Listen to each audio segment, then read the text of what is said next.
अस्सलाम वालेकुम। जैसे मैंने आप लोगों से वादा किया था कि मैं आप लोगों के लिए ब्राइटन डाइट प्लान लेकर आऊँगी और साथ ब्राइड्स के लिए स्किन केयर रूटीन क्या होनी चाहिए, होलिस्टिक केयर के डॉक्टर से रिक्वेस्ट करूँगी कि हमें थोड़ा-सा टाइम दे दें और बता दें कि ब्राइड को अपनी स्किन का ख्याल कैसे रखना चाहिए। तो हमारे साथ स्किन स्पेशलिस्ट डॉक्टर आमना मौजूद हैं। अस्सलाम वालेकुम डॉक्टर आमना। अस्सलाम वालेकुम, कैसे हैं आप? मैं बिल्कुल ठीक, आप कैसे हैं? अल्हम्दुलिल्लाह ठीक-ठाक। अच्छा डॉक्टर आमना, मुझे ये बताइए सबसे पहले और सबसे कॉमन चीज़, आपके पास ब्राइड्स क्या मसले लेकर आती हैं? आपके पास ख़वातीन या ब्राइड्स जो हैं उनके क्या मसले मसाइल, बिकॉज़ मैं तो अपने बता ही दूँगी कि मेरे पास ख़वातीन आती हैं तो ये मसले लेकर आती हैं, बट चूँकि आप इसकी स्पेशलिस्ट हैं, आप बेहतर बता सकती हैं क्या सवाल होते हैं लोगों के यूजुअली? आजकल जो यंग फीमेल्स आती हैं, उनके मेन कंसर्न्स ये होते हैं कि अनइवन स्किन टोन हो गई है, पिगमेंटेशन हो गई है फेस पे, हेयर फॉल बहुत हो रहा है, स्ट्रेस की वजह से अंडर आई के डार्क सर्कल्स प्रोमिनेंट हो गए हैं। तो डिफरेंट इसमें ऑप्शन हमारे पास अवेलेबल होती हैं। ठीक हो गया, तो सबसे पहले से हम शुरू कर लेते हैं अनइवन स्किन टोन, क्योंकि इसको मैंने भी बहुत ज़्यादा फेस किया है। मेरे हाथ और कलर के होते थे, मेरा पाँव और कलर का होता था। और जैसे लाहौर की ख़वातीन का अक्सर सोशल मीडिया पर मज़ाक उड़ता है कि मुँह और कलर का और हाथ और पाँव और कलर के, तो वो मेरा तो सन टैन था। तो आप मुझे बताइए अनइवन स्किन टोन होती क्यों है और इसका क्या ट्रीटमेंट है आपके पास? अनइवन स्किन टोन के लिए सबसे पहले जो बहुत ज़रूरी है वो ये है कि आप सनब्लॉक का इस्तेमाल करें। सनब्लॉक की एफिकेसी हर 3 से 4 घंटे बाद ख़त्म हो जाती है, तो कोशिश करें हर 3 से 4 घंटे बाद सनब्लॉक रीअप्लाई करें। अपने स्किन स्पेशलिस्ट अपनी स्किन टोन के हिसाब से आप अपना सनब्लॉक सजेस्ट करवा सकते हैं। दूसरा, अनइवन स्किन टोन के लिए बेहतरीन सीरम जो होता है वो विटामिन सी होता है। उसके 3 to 5 ड्रॉप्स आप लें, फुल फेस और नेक पे अप्लाई करें, ओवरनाइट स्टे करवाएं। ये 3 मंथ्स आप यूज़ करेंगे तो बहुत हद तक आपकी अनइवन स्किन टोन बेहतर हो जाती है। बिल्कुल ठीक है। और विटामिन सी से मुझे याद आया, मेरे पास पिछले दिनों एक पेशेंट आई तो उनके ना बहुत ज़्यादा पिगमेंटेशन हो रही थी और वो मुझे कहें कि मेरी बहुत ज़्यादा पिगमेंटेशन होती जा रही है। तो मैंने कहा आप क्या-क्या स्किन में कर रहे हैं? वैसे मैं आपको स्किन के डॉक्टर से मिलवा देती हूँ, लेकिन आप मुझे बताएं आप कर क्या रहे हैं? तो उन्होंने कहा मैं विटामिन सी सुबह उठ के लगाती हूँ। तो मुझे याद आया मैंने भी एक दफ़ा ये गलती की थी, विटामिन सी सुबह-सुबह उठ के लगा देती थी और फिर मुझे बताया गया कि नहीं, अगर आप सुबह-सुबह उठ के सूरज के साथ विटामिन सी लगाओगे तो इसकी ऑक्सीडेशन हो जाती है, जिसकी वजह से ये पिगमेंटेशन कॉज कर देता है। तो सबसे पहले जब आप कोई चीज़ शुरू करते हैं, एक दफ़ा स्किन के डॉक्टर से मिल लिया करें ताकि वो आपको बता दें कि सही टाइम और कितने ड्रॉप्स, क्योंकि विटामिन सी सीरम्स की भी ज़ाहिर है डोजेज डिफरेंट हो सकती है, तो वो आपको बता दें किस टाइम पे और कितने ड्रॉप्स जो हैं वो आपने अप्लाई करने हैं। तो ये हो गई अनइवन स्किन टोन। हाथों और पाँव पे भी विटामिन सी ही चलेगा? बिल्कुल, आप हाथ पाँव में भी विटामिन सी लगा सकते हैं। आप रात के वक्त लगाएं और सुबह तक स्टे करवाएं उसे। डॉक्टर आमना, एक और चीज़, अगर किसी के पास 3 to 5 मंथ्स है ही नहीं, मतलब उसकी शादी अगले महीने है और वो आ गया आपके पास कि मेरी अनइवन स्किन टोन है, फिर उसके लिए बेहतर ऑप्शन ये है कि जो आप पार्लर से फेशियल्स करवाते हैं उससे अच्छा ये है कि आप मेडिकेटेड हाइड्रा फेशियल्स करवा सकते हैं।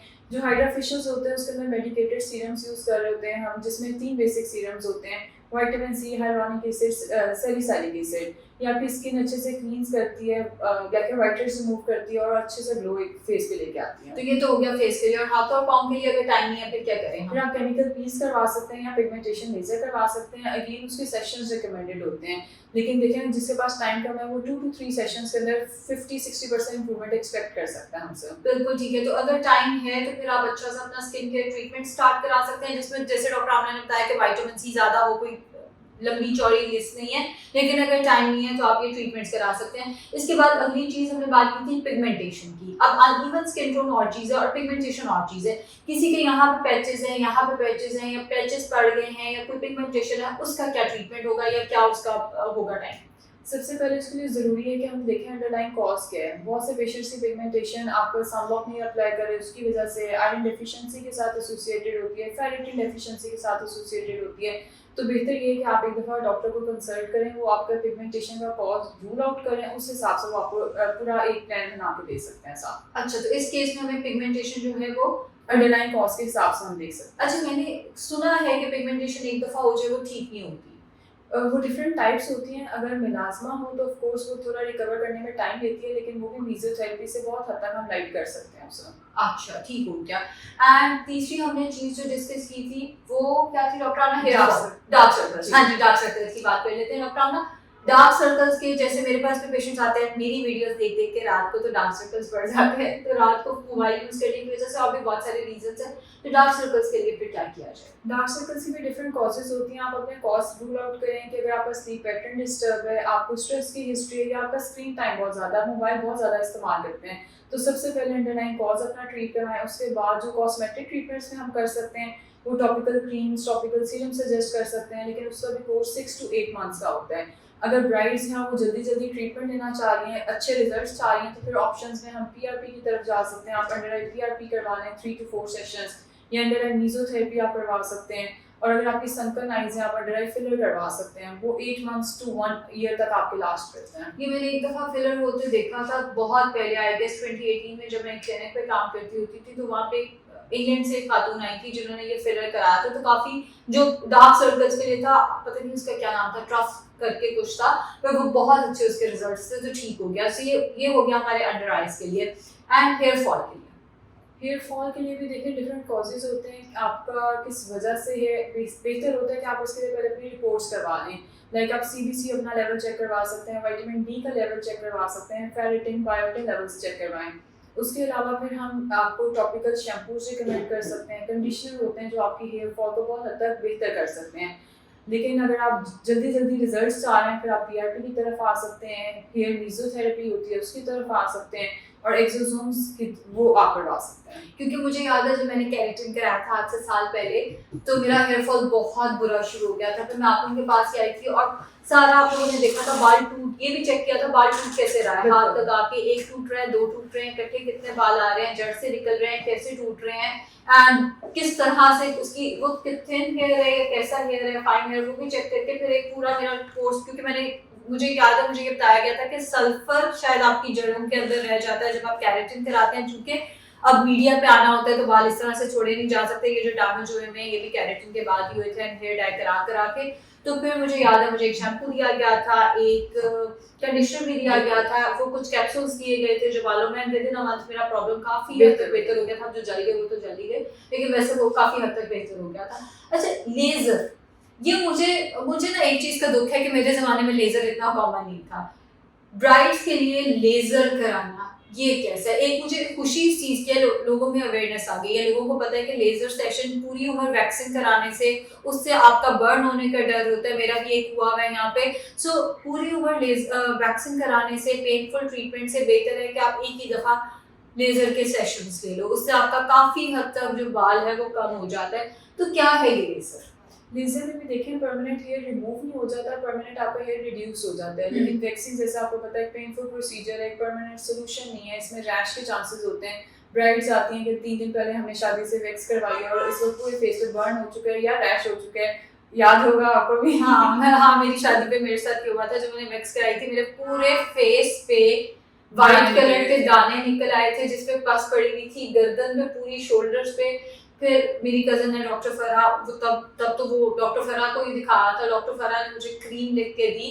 एंड मैं जब पार्लर पे तैयार होने गई, पहले तो उन्होंने एज यूजुअल बॉडी शेम किया कि ये क्या है, ये कैसे हो गया, अब आप ऐसे जाएंगी, हम इसको दुपट्टे से कवर करें, हम इसको मेकअप से कैसे कवर करें, तो काफी मुझे डांट भी पड़ी थी। सो वो रैशेस तो हो जाते हैं। एक और चीज, अगर हो गया अब तो बताएं कि अब क्या करें फिर हम? देखिए अगर हो गया फिर आप अपने डॉक्टर को कंसल्ट कर सकते हैं, क्योंकि देखें जो एक्नी ट्रिगर कर जाती है लेजर वैक्सीन के बाद फॉलिकुलाइटिस ट्रिगर कर जाता है, उसकी भी टॉपिकल क्रीम्स अवेलेबल होती हैं जो हम रिकमेंड कर सकते हैं। लेकिन उसमें भी कम से कम 5 से 7 दिन लगते हैं आपकी स्किन को और एक्नी को सेटल होने। लेकिन वो पस निकल जाती है, मुझे बेहतर हो जाती है। मुझे अपने उस पे याद था, पस निकल गई थी लेकिन वो सारा रेड हुआ था। तो वैक्सीन से वाकई ये सारे मसले मसाइल तो हो जाते हैं। अब लेजर के कितने सेशंस चाहिए हमें? वो हेयर ग्रोथ और टाइप पे डिपेंड करता है, डिफरेंट हेयर ग्रोथ और टाइप्स होती हैं। अगर आपका बहुत कोर्स हेयर है तो यूजुअली 4 to 6 सेशंस होते हैं, और अगर आपका फाइन हेयर है तो उसमें सेशंस थोड़े ज़्यादा रिक्वायर्ड होते हैं। कोर्स और फाइन हेयर का हमें डिफरेंस समझा। अच्छा, कोर्स हेयर होता है जो मोटा बाल होता है, जिसको हम कहते हैं मेल पैटर्न टाइप है। अच्छा, मर्दाना बाल, आसान वर्ड्स में हम कह सकते हैं। मोटा बाल है तो कम रिजल्ट्स आएंगे, कम सेशंस रिक्वायर्ड होंगे, कम सेशन ज्यादा अच्छे रिजल्ट्स, जबरदस्त। और फाइन हेयर मतलब पतला बाल, अगर पतला बाल है तो रिजल्ट थोड़े कम आते हैं और उसमें सेशंस थोड़े ज्यादा रिक्वायर्ड होते हैं। अच्छा, ये हैरत की बात है। तो मैं पर्सनली ये चाहती हूँ कि खवातीन को ये समझ आए कि वैक्सिंग की निस्बत लेजर आप एक दफा करा देते हो, लाइफ का सुकून हो जाता है आपका।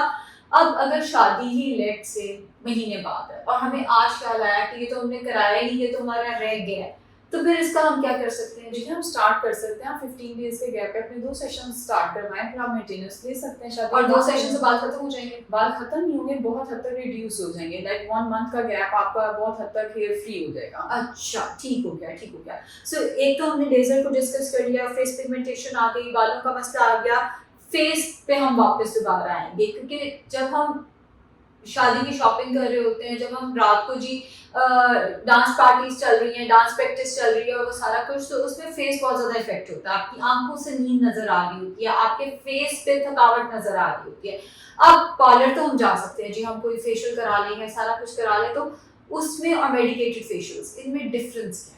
देखिए, जो पाउडर के फेशियल्स होते हैं उसमें बेसिकली स्टेरॉइड्स यूज़ हो रहा होता है। वो आज ज़रूर फ़ायदा देगा, लेकिन आने वाली ज़िंदगी में आपकी स्किन थिनिंग हो जाएगी, वेन्स विजिबल हो जाएंगी, साइड इफ़ेक्ट्स बहुत होते स्पेशली हैं। ब्लीचिंग के बारे में हाँ मैंने जी। सुना है। तो जो हमारे मेडिकेटेड फेशियल्स होते हैं उसके अंदर कोई भी स्टेरॉइड्स यूज़ नहीं हो रहे होते। वो मेडिकेटेड सीरम्स होते हैं जो कि आपकी स्किन को हाइड्रेट करते हैं, इवन स्किन टोन बेहतर करते हैं, आपका स्किन टेक्सचर इंप्रूव करते हैं।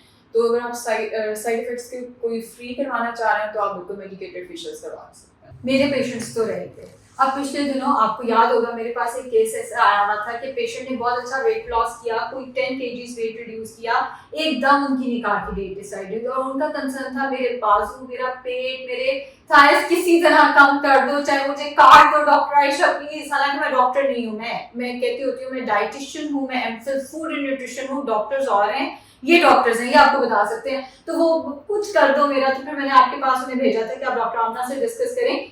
मेरे पेशेंट्स जिन्होंने बहुत अच्छा वेट रिड्यूस किया, डबल चिन ब्रेकिंग, बहुत अच्छा वेट रिड्यूस किया, बाजू यहाँ से अभी भी लटका हुआ है, या लव हैंडल्स हैं, या इनर थाइस का मसला है, कोई भी, वो क्या करें बेचारे? देखिए, उसमें फिर हम ऑप्शंस की तरफ जा सकते हैं। अगर तो आप फुल बॉडी वेट रिड्यूस करना चाह रहे हैं तो आप स्विमिंग ग्रिप्स के सेशंस करवा सकते हैं। वो आप वंस अ वीक और ट्वाइस अ वीक आप अपने स्विमिंग ग्रिप्स का कोर्स स्टार्ट कर सकते हैं। एक ग्रिप से एक्सपेक्टेड ये होता है कि 1 to 4 kg रिड्यूस हो। अब टोटली वो डिपेंड कर रहा है कि आपकी बॉडी से रिस्पॉन्ड किस तरह कर रही है। और अगर आप टारगेट वेट की बात करिए लाइक डबल चिन, आर्म्स और बेली फैट की, उसके लिए हमारे पास 2 ऑप्शंस हैं। आप फैट डिसॉल्विंग इंजेक्शंस करवा सकते हैं या फैट फ्रीज। अगेन, एक फैट डिसॉल्विंग या फैट फ्रीज से 10 से 20 इंचेस नहीं निकल जाएंगे, 1 से 4 इंचेस तक आपका रिड्यूस होता है। उसमें भी सेशंस रिक्वायर्ड होते हैं। कितने सेशंस लगेंगे वो हम कंसल्टेशन के हाँ, दौरान ऑब्वियसली अगर किसी का इतना बाजू है तो उसको ज्यादा सेशंस चाहिए, कोई किसी का थोड़ा सा बाजू है तो उसको कम सेशंस चाहिए होंगे। तो ये फैट फ्रीज जो है, फैट फ्रीज या फैट डिसॉल्विंग, हम शादी से बिल्कुल पहले करा लें? करवा सकते हैं, लेकिन कम से कम आपने 1 मंथ का गैप जरूर होना चाहिए वो उसमें। क्यों होना चाहिए? क्योंकि जो नेक्स्ट सेशन आपका रिपीट होता है वो मिनिमम 20 से 30 डेज हमें रिक्वायर्ड होते हैं। तो अच्छे रिजल्ट्स के लिए बेहतर है कि आप 1 to 2 सेशंस और अगर किसी को एक ही सेशन चाहिए तो वो कितने दिन पहले कराए? कम से कम 7 से 8 दिन पहले, क्योंकि देखिए हल्की सी फैट फ्रीज के अंदर रेडनेस हो सकती है, फैट डिसॉल्विंग में हल्का सा नीडल साइड पे ब्रूज हो सकता है, स्वेलिंग हो सकती है।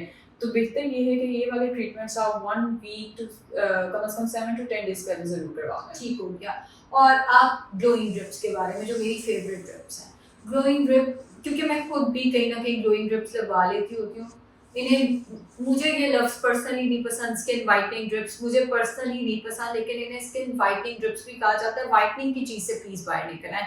आप, इनके और बड़े फ़ायदे होते हैं, आपकी इम्यूनिटी को बूस्ट करते हैं, आपके फेस पे ग्लो आता है, बहुत सारी बीमारियों से बचते हैं, so and so glowing drips, वो अगर किसी को चाहिए कि वो चाहता है उसके फेस पे एक अच्छा ग्लो हो, या उसके जो, जैसे मेरा कंसर्न था कि मेरे सर से पाँव तक एक तो पिगमेंटेशन ज़रा लाइट हो जाए मेरी, बिकॉज मेरे हाथ और पाँव बहुत पिगमेंटेड थे, एक तो मेरी पिगमेंटेशन कम हो, एक ग्लो आए, वगैरह वगैरह।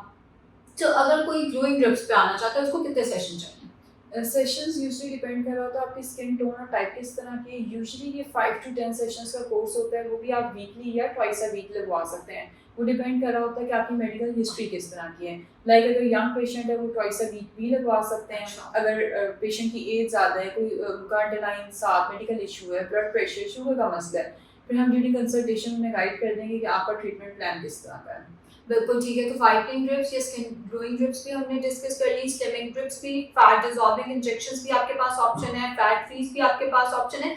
क्या ये सिर्फ ब्राइड्स ने लगवाना है या साथ वालों के लिए, जैसे मेरे लिए भी कोई ऑफर है?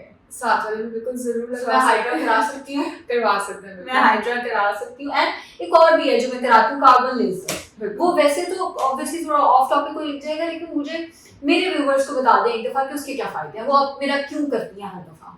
कार्बन लेजर बेसिकली आपके ओपन पोर्स को श्रिंक करता है, स्किन रिजुविनेट करता है, कोलेजन प्रोडक्शन करता है, अनइवन स्किन टोन और टेक्सचर को इंप्रूव करता है, फाइन लाइंस रिंकल्स को रिड्यूस करता है। ये डॉक्टर आमना ने हमें स्किन के ट्रीटमेंट्स बता दिए।